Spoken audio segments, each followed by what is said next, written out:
해피 이스터. 사망 권세를 파하시고 부활하신 예수님을 찬양합니다. 죽은 청년을 다시 살리신 부활의 권세자 예수님께 감사와 찬양을 드립니다.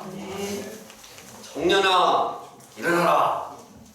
우리가 예수님의 그 부활의 권세를 감사하는 마음으로 한번 외쳐보겠습니다. 시작. 청년아 일어나라. 여기서 청년은 사전적인 뜻이 무엇인가? 네이버 사전을 찾아보니까 정신적으로나 신체적으로나 한참 성장하고 무르익어 있는 그런 시기를 말한다고 하고 있습니다. 참 좋은 때죠. 청년이 성숙하고 아주 힘이 넘치는 그런 때입니다. 그러나 우리 청년들의 현실은 그렇게 긍정적인 것만은 아닙니다. 중2병의 뜻이 대2병이라는 것이 있습니다. 대2병은 새내기를 지나가고 2학년이 됐는데 전공이 내게 안 맞고 또 이 공부해도 취업하고 별로 도움이 안 되고 뭐 모든 일이 참 힘이 떨어지고 그냥 어떻게 살아야 할지 이렇게 불안해지는 증상이라고 합니다. 대학교 3학년 되면은 3학년을 3학년으로 말합니다. 3학년이라는 것은 아주 취업 때문에 죽겠다는 얘기입니다. OECD의 청년 사망 1위는 우리 한국의 청년들입니다. 이러한 청년들에게 예수님은 말씀하십니다. 청년아 일어나라. 우리가 청년을 살리셔서 그 어머니께 건네준 오늘 본문을 마음에 깊이 영접하기 원합니다. 여기서 예수님은 누구신가 영접하기 원합니다. 예수님의 위로와 예수님의 사랑과 부활의 소망이 우리 각자의 심령 가운데 함께하기를 원합니다. 첫째, 울지 말라. 예수님께서 가버나움의 동네에서 이제 나인이라는 마을로 가셨습니다. 그때 제자들도 따라오고 많은 무리도 예수님을 따랐습니다. 그런데 한쪽 그 성문에서 상여 한 행렬이 왔습니다. 그 사람은 죽은 사람은 과부의 외아들이었습니다. 이 외아들을 잃은 그 과부의 심정이 어떠했을까요? 3년 전 오늘 이 세월호에서 자기 자녀를 잃은 그 부모들의 마음, 그 슬픔, 이것을 우리가 연상하게 됩니다. 그 과부의 슬픔이 다른 자녀를 잃은 것보다 더 고통스러운 것은 이미 그 남편을 잃은 것입니다. 남편을 잃은 것으로 인해서 그는 삶의 보호막을 잃었습니다.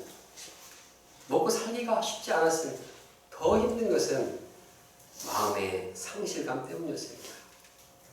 남편을 잃은 그 스트레스와 사랑하던 자를 떠나보낸 그 마음의 이 상실감은 다른 어떤 것보다도 컸습니다. 이러한 고통과 아픔 가운데서도 그래도 하나의 소망이 있었습니다. 그것은 이 한나 유일한 외아들이었습니다. 외아들이 있었기 때문에 거기에 소망을 두고 어려움이 닥치거나 눈보라같이나 이렇게 악착같이 정말 살았습니다. 그리고 참 어려움을 극복해 나갔습니다. 금이야 오리야 이 아들을 바라보면서 키우면서 이렇게 어려움을 극복해 나갔습니다. 그리고 이제 그 아들이 청년이 되었습니다. 이제는 가장의 역할을 하겠구나 이런 기대를 갖게 되었습니다. 그런데 어느 날 그 젊은 아들이 그냥 죽어버렸습니다. 그 여인의 모든 소망이 끊어졌습니다. 슬픔과 좌절과 마음의 허탈감, 모든 것을 잃어버린 듯 이렇게 낭망할 수밖에 없었습니다.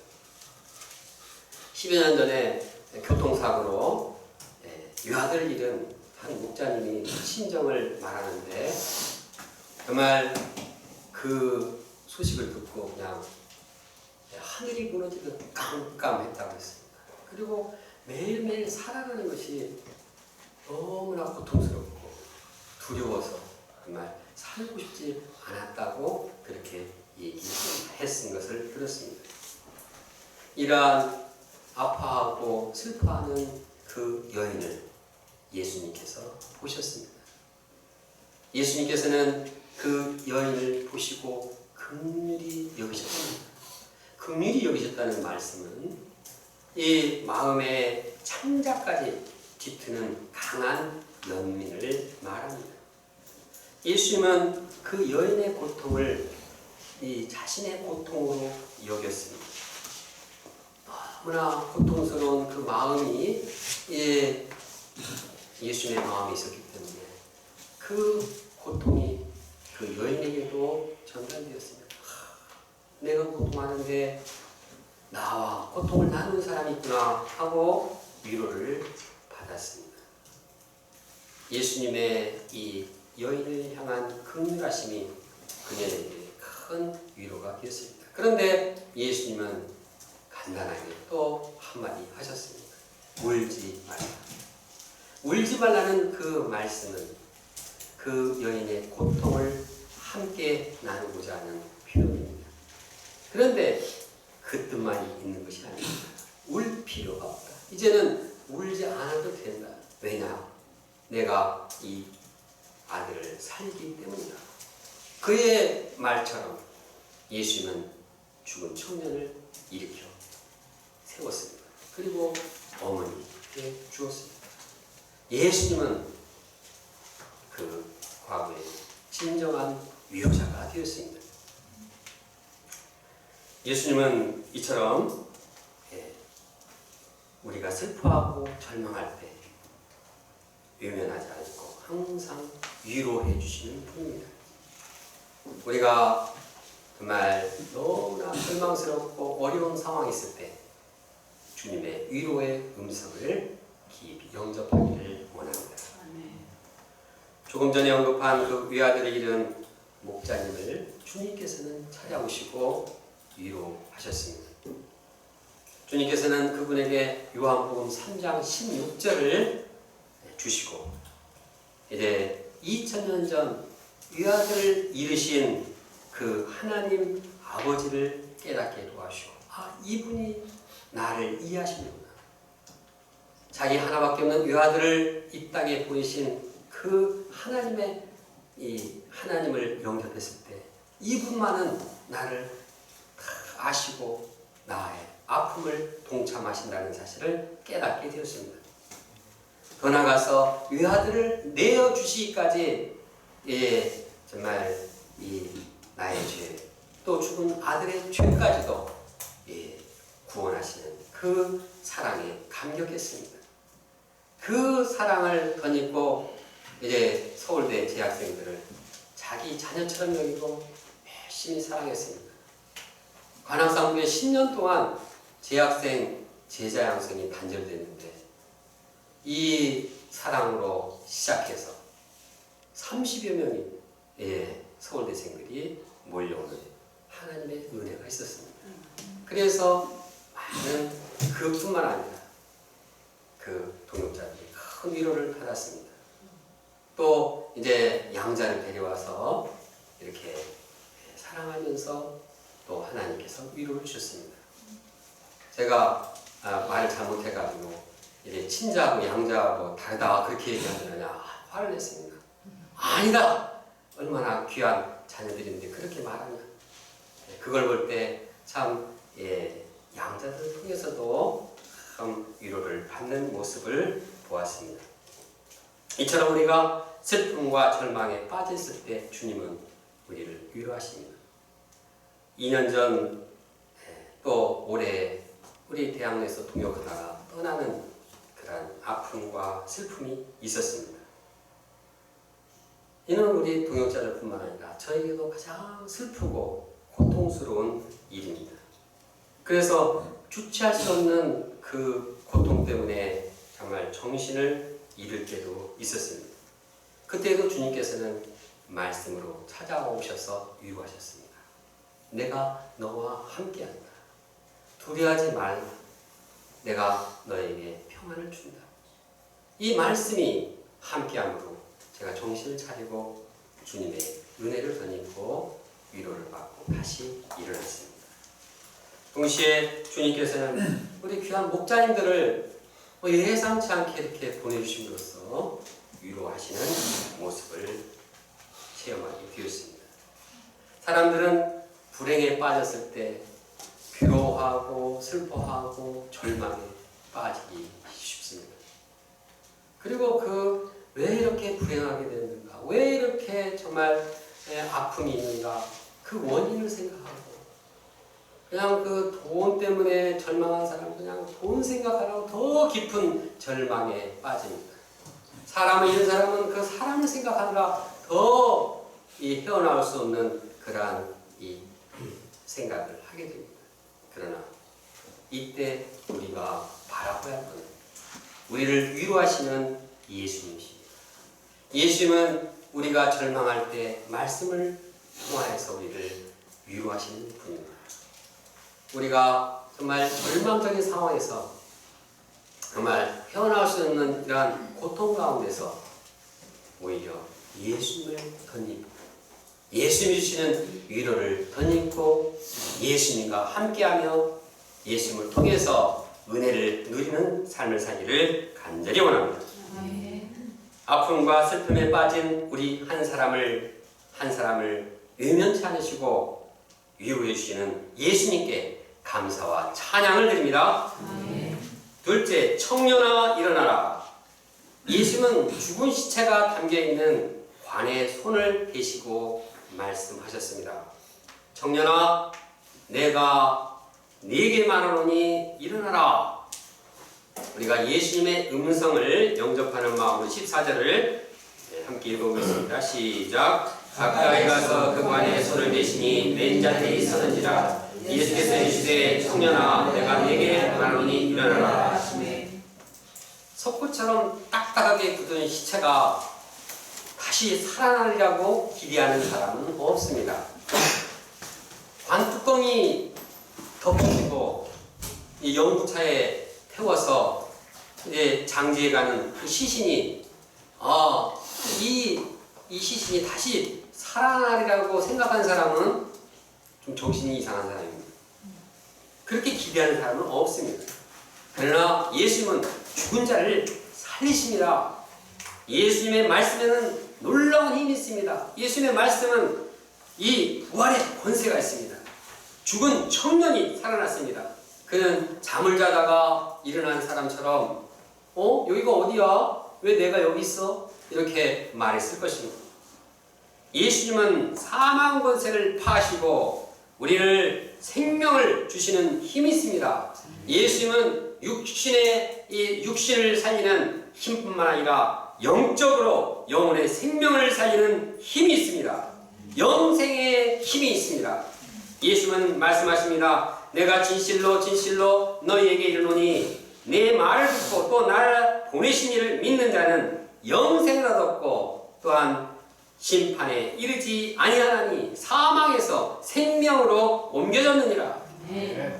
베드로후서도 주님의 말씀이 우리를 거듭나게 하신다고 말하고 있습니다. 거듭난다는 것이 무엇입니까? born again, 다시 영적으로 살게 한다는 뜻입니다. 이처럼 예수님의 말씀은 우리를 그리스도 안에서 새로운 피조물로 만드십니다. 우리 인생을 새 생명 가운데 살게 하십니다. 그러므로 수많은 신자들이 예수님의 말씀으로 새 생명을 덧입고 영적인 인생을 살게 되었습니다. 누군지 예수님의 말씀이 임하면 새 인생, 영원한 인생을 살게 됩니다. 하버드대, 예일대, 버클리대에서 의대 교수로 산 에릭슨이라는 교수가 있습니다. 그 사람이 청년 루터라는 이 책을 썼습니다. 근데 거기에서 다룬 이 내용들은 주로 루터가 청년 시절에 그 내면이 어땠는가를 집중적으로 다루고 있습니다. 원래 루터는 어릴 때부터 굉장히 그 강박관념, 죄의식, 특히 성욕으로 인해서 불안과 긴장 상태에서 아주 센시티브하게 신경 과민을 일으켰습니다. 그는 정말 깨끗하게 살고 싶었습니다. 정결하게 살고 싶었습니다. 그런데 참 원하는 대로 되지 않고 고통을 받아서 미칠 지경이 되었습니다. 그가 신부를 찾아가서 고해성사를 하고 몇 시간 동안 막 자기 죄를 다 이렇게 토해내도 오히려 죄가 더 점점 많이 해결되지 않고 오히려 죄가 더 많이 느껴졌습니다. 고해성사를 끝나고 이제 돌아가는 길에 그냥 이 죄가 또 이렇게 되살아나서 다시 또 그 고해 사제한테 들어가서 또 얘기하니까 그냥 사제가 아주 미칠 지경이었습니다. 왜 이렇게 나를 괴롭히는가? 죄 문제가 해결되지 않아서 자기도 죽을 맛을 보고 다른 사람도 힘들게 했습니다. 루터가 사제서통을 받고 첫 미사를 집전하던 날이었습니다. 그냥 죄의식이 일어나서 불안 발작 현상을 일으켰고 미사는 완전히 망쳐버렸습니다. 그 위에 그의 수도원 생활은 아주 지옥과 같았습니다. 아주 수도원 내에 아주 사고뭉치였습니다. 사고뭉치가 된 루터는 이제 상담 교수인 한 분에게 당신은 신학교에서 애들 가르치는 게 좋겠다. 이렇게 해서 비텐베르크 대학의 신학 교수가 되었습니다.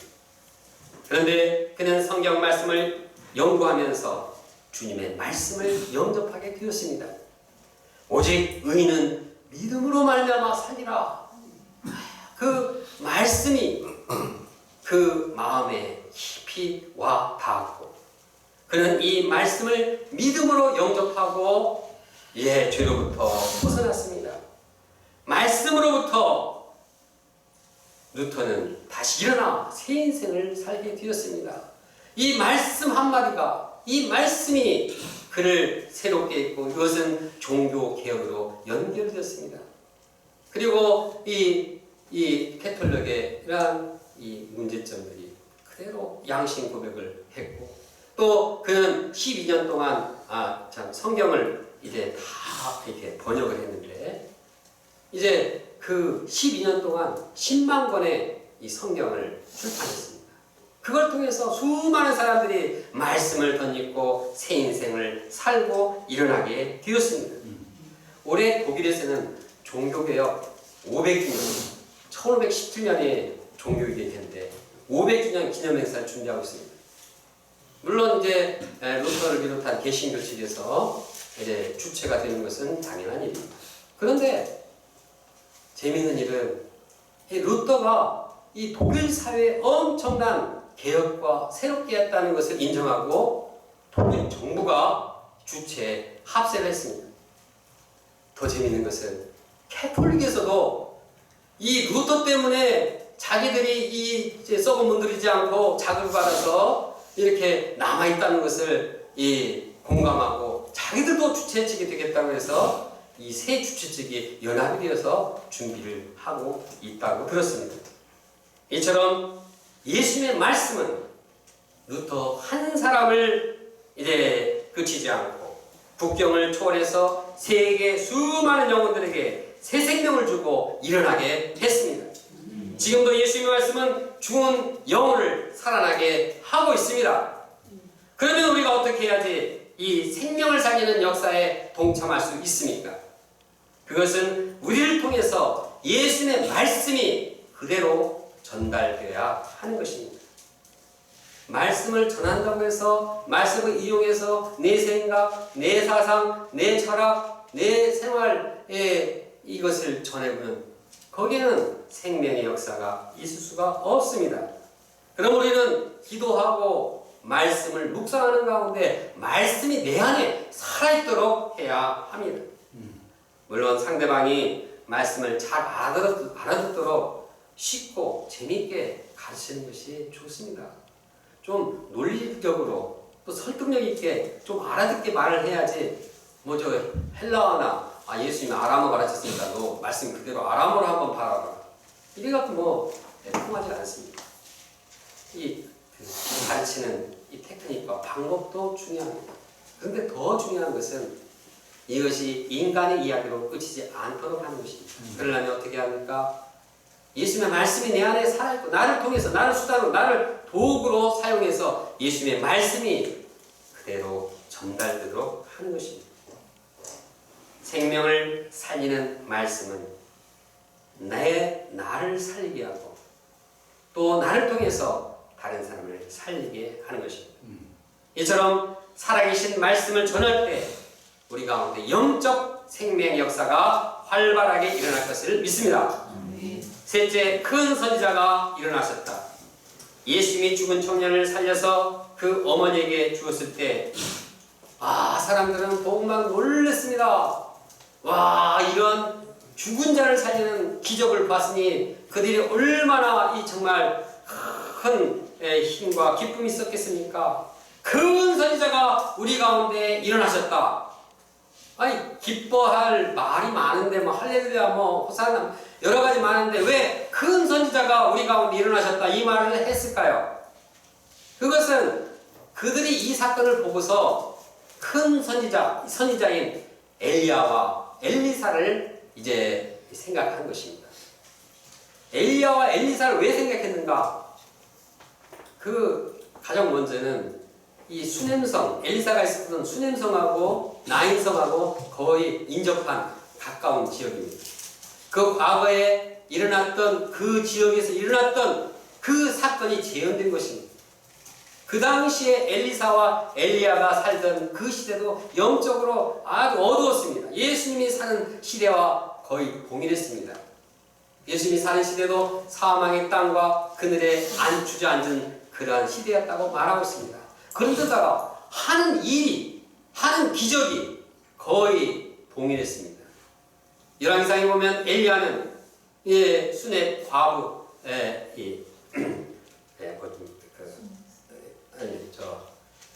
하여튼 가난한 과부, 사렙다 과부죠. 갑자기 사렙다 과부의 집에 가서 그 죽은 아들을 살렸습니다. 근데 그 살릴 때 그 아이를 누워놓고서 그 위에 그냥 누워서 또 3번 그렇게 했습니다. 그리고 하나님께 막 울부짖으면서 기도했습니다. 그러자 그 아이가 살아났습니다. 그때 엘리야는 그 아이를 어머니에게 주었습니다.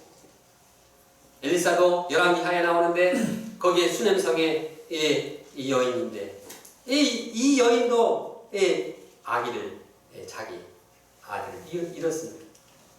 그래서 엘리사도 엘리야의 그 제자이기 때문에 똑같이 했습니다. 그냥 딱 이렇게 이 얼굴과 얼굴을 맞대고 입과 입을 맞추고 귀와 귀를 맞추고 코와 코를 대고 막 이렇게 해서 여러 번 이제 이 온기를 불어넣었습니다. 기도했습니다. 그때 이 어린아이가 그 온기 이 몸이 따뜻해지고 살아나게 되었습니다. 이러한 역사를 이 예수님께서 행하시니 기억하지 않을 리가 없었습니다. 그런데 두 선지자와 예수님의 차이점이 무엇입니까? 이 예수님은 그들과 비교할 수 없는 위대한 선지자, 큰 선지자가 일어나셨다 말했습니다. 어떤 점이 그렇습니까? 그들은 뭐 그거 한 애기 살리려고 그냥 별짓 다 했습니다. 뭐 그냥 몸을 막 이랬다가 다시 일어났다 뭐 하고 막 울부짖 기도해. 그런데 예수님은 야 종양 일어나라 하니까 그냥 일어났습니다. 이 차원이 다릅니다. 예수님은 그냥 부활의 권세 창조주로서 이 그냥 애들 잠자는 거 깨우는 듯이 죽음의 세력을 깨우신 것입니다. 그래서 이 사람들은 이 엘리야와 엘리사와 같은 선지자가 이 땅에 다시 나타났다 이렇게 하면서 기뻐했습니다. 더 기뻐한 것은 이 사건을 통해서 하나님이 우리를 돌보셨다 이렇게 영접한 것입니다. 그 당시 사람들은 자기들을 돌보지 않았다. 하나님이 우리를 버리셨다 생각했습니다. 슬프고 절망에 빠진 사람은 그 과부만이 아니었습니다. 외아들을 잃은 과부만이 절망에 빠진 것이 아니었습니다. 이스라엘 백성들이 다 영적으로 죄를 짓고 어둠에 빠져서 헤매고 슬픈, 이제 우리는 정말 버림받았다, 이러한 이 고통 가운데 시달려야 했습니다. 그런 그들에게 이제 이 예수님께서 이 아들을 살린 사건은 하나님께서 우리를 보셨다, 돌보셨다, 하나님께서 우리를 버리지 않고 우리 가운데 함께 하셨다는 소망을 발견한 것입니다. 이 사건은 우리에게도 소망이 되는 것입니다. 왜냐하면 이 사건은 죽은 청년만이 아니라 살리는 것뿐만 아니라 지금도 우리를 사랑하시고 우리를 긍휼히 여기시고 우리를 돌보시기 때문인 것을 알기 때문입니다. 당시 사람들이 회개해서 예수님이 하나님이 돌아오신 것도 아닙니다. 구약의 열왕기상 열왕기도 이렇게 보면은 솔로몬 왕부터 그냥 여인들 막 하나님 원하지 않는 것을 하고 죄를 범하고 그냥 그 솔로몬 왕 밑에서부터 계속 죄를 범했습니다. 막 아주 그냥 다퉈가면서 르호보암 여로보암 하면서 아주 그냥 이 악을 행했습니다. 그런 가운데서도 하나님은 그들을 사랑하시고 엘리야, 엘리사 같은 선지자를 보내셔서 하나님의 사랑, 하나님의 돌보심을 깨닫겠습니다. 마찬가지로 예수님이 사는 그 시대에도 큰 변화가 없었습니다. 그러나 그들에게 소망이 있는 것은 하나님께서 돌보셨다는 것입니다. 우리가 크게 잘난 것이 없고 우리가 정말 어렵고 힘들지라도 우리에게 소망이 있는 것은 하나님이 돌보시기 때문입니다. 하나님은 언제든지 역사를 통해서 우리를 한 번도 외면하시는 분이 아닙니다. 하나님은 우리를 통해서 우리 사랑을 베푸시는 분입니다. 그래서 새로운 역사를 이루신 분입니다. 서론에서 언급한 것처럼 우리 청년들은 여러 가지 어려운 상황으로 인해서 슬퍼하고 절망하기 쉽습니다. 이런 상황에서 힘을 잃고 젊은이들이 그냥 젊은 날에 취업에 대해서, 결혼에 대해서 그냥 포기하자, 그냥 힘든데 포기하자, 이러한 세대의 흐름을 나타내는 말로 3포 세대, 5포 세대, 더 나아가서는 7포 세대, 그냥 다 포기하자. 거기다가 이제 포기할 게 너무 많으니까 이제 M포 세대, 그냥 그런 용어가 신조어로 생겼습니다. 그러나 포기라는 단어는 김장할 때 한 포기, 두 포기, 수를 헤아리는 용도로만 써야 합니다. 젊은이들이 생각하고 써야 할 단어는 포기가 아니라 희망과 도전입니다. 우리를 긍휼히 여기시고 부활의 역사를 이루시는 하나님을 바라볼 때 희망을 가지고 도전하는 인생을 살 수 있습니다. 우리가 어떠한 상황에서도 우리를 돌보시고 새로운 역사, 부활의 역사까지 이루시는 그 주님을 바라볼 때 우리는 새 인생, 새 역사에 도전할 수 있습니다. 우리 청년들에게 부활의 권세를 주셔서 캠퍼스에서나 일터에서나 힘차게 부활의 능력으로 살아가게 하실 것을 믿습니다. 과거 저는 열등감과 정욕의 죄로 인해서 고통당하 죽을 인생이었습니다. 고등학교를 졸업했는데 대학 입시도 떨어졌죠. 은행 시험 봤는데 하도 정신이 오락가락 해가지고 국민은행 봤는데 그냥 낙방했습니다. 거기다가 몸도 연약하고 특별히 머리도 좋은 것도 아니고 내성적이라서 또 좀처럼 말을 하지 않은 자였습니다. 그래서 저는 교회에 대한 꿈도 없었고 인간관계도 다른 직장에 대해서도 큰 비전을 포기